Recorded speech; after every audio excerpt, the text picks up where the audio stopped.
Here are 5 unique approaches to scales that professional musicians are using to stand out from the rest. Each of these tips will excel your musicianship and help your sound, whether you're a performer looking to improve your improv or a composer looking to refine your craft. At the end, I'm also including a unique bonus tip that I see some of the best musicians do unconsciously. Number 1. Understanding clashing tones. Thinking through the lens of chords and scales as the same thing, we can find notes that don't work well. For instance, if you're playing a C minor scale over a C minor chord, there are some notes from that scale that should be avoided unless you want lots of dissonance. A flat clashes against the G of the chord. For an easy rule of thumb, I bring caution to any notes a half step above the bass triad. This doesn't mean I entirely avoid them though. I can play an A flat over a C minor chord, but I'll make sure not to play at the start of the chord and I won't linger on it for too long. What's great about this tip is that it transfers over to chord comping as well. If I were to extend out a major chord, I wouldn't use the natural 11th because it's a half step plus an octave above the 3rd, creating unwanted dissonance. There's a way to still use the 11th over a major chord, but we'll get to that in a second.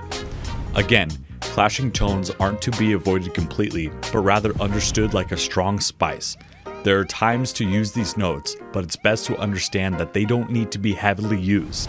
They will draw the listener closer, but also make the ears uncomfortable if done too much. Tip number 2. Modify the clashing tones.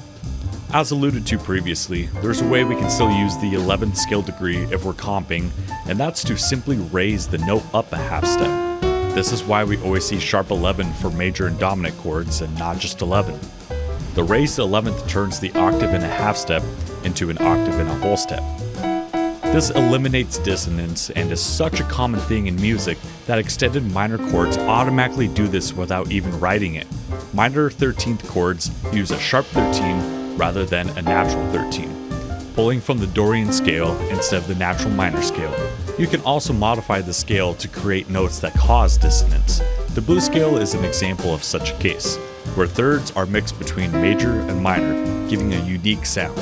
Just as you would with any other clashing tone, understand it as a strong spice and use it with respect. With modifying scales, you can also slap your modification over the original scale you had, adding extra tones.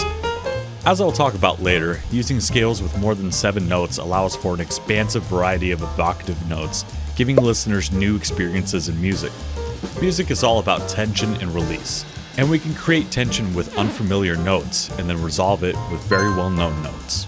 Tip number 3. Get familiar with weird scales.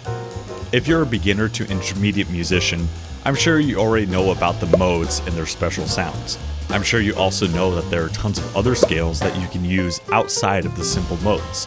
These scales are great for creating melodies over complex harmonies and building high levels of tension. My favorite scale to go to is the octatonic scale, also known as the diminished scale. What's so beautiful about the scale is its simplicity. You're simply alternating between half steps and whole steps, which fits perfectly over diminished chords. It also works well over altered dominant chords, allowing your sound to cut through the crazy tension of the harmony. Another surprising scale that works for many chords is the whole tone scale. I love using this over dominant chords, creating a floating sensation to the music. Whole tone scales are unique in that they're ear-grabbing, but still subtle. In movies and TV shows, the scale is used to represent some form of weightlessness. So bring that connotation into your playing and writing by creating the same feeling in your music through the scale. Of course, there are several other non-diatonic scales that you can choose from. Browse the internet and test out which ones you really like. Being a musician is similar to being a mechanic, where you have an assortment of tools to get the job done. The more tools you have, the better, and it's always important to know which tools work well. If you're feeling really creative, there are also ways you can create your own unique scales to create a striking sound.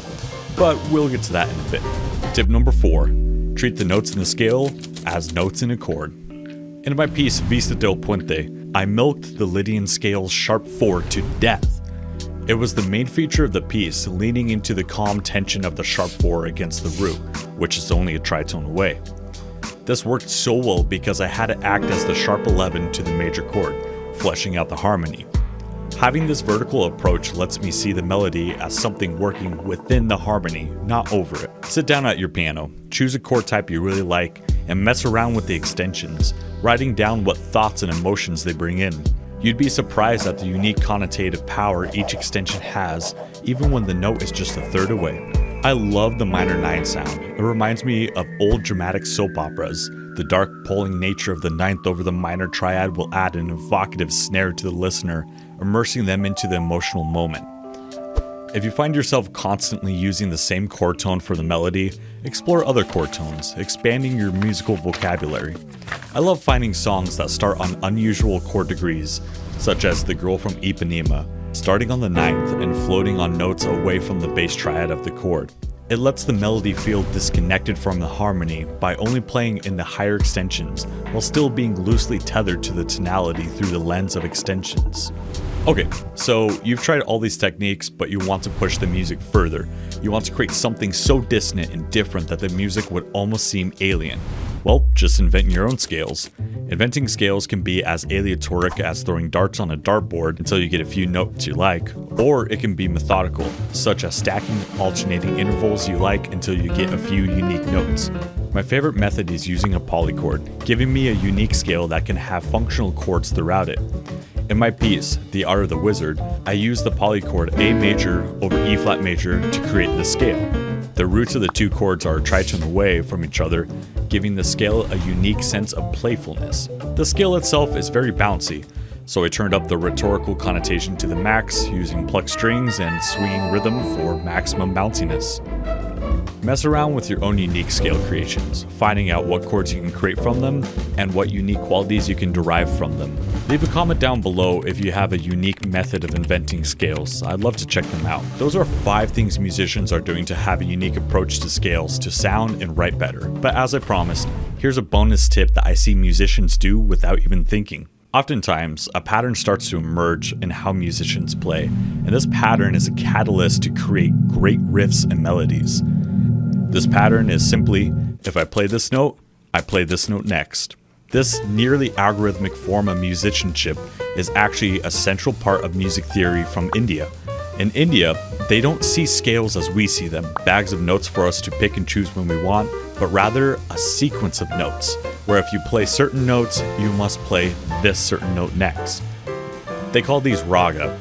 You may already do this without knowing it. It's extremely common for the second scale degree to be followed by the third. We hear this in countless songs. It's almost second nature to us. When writing or improvising, try this approach, forcing yourself to move to a specific note every time you play a different specific note. What's fun about this is you can eventually switch it up and break this rule, which will draw in the listener. I love Miles Davis's 4, where he does this exact approach, setting up an expectation and then destroying it to captivate our attention.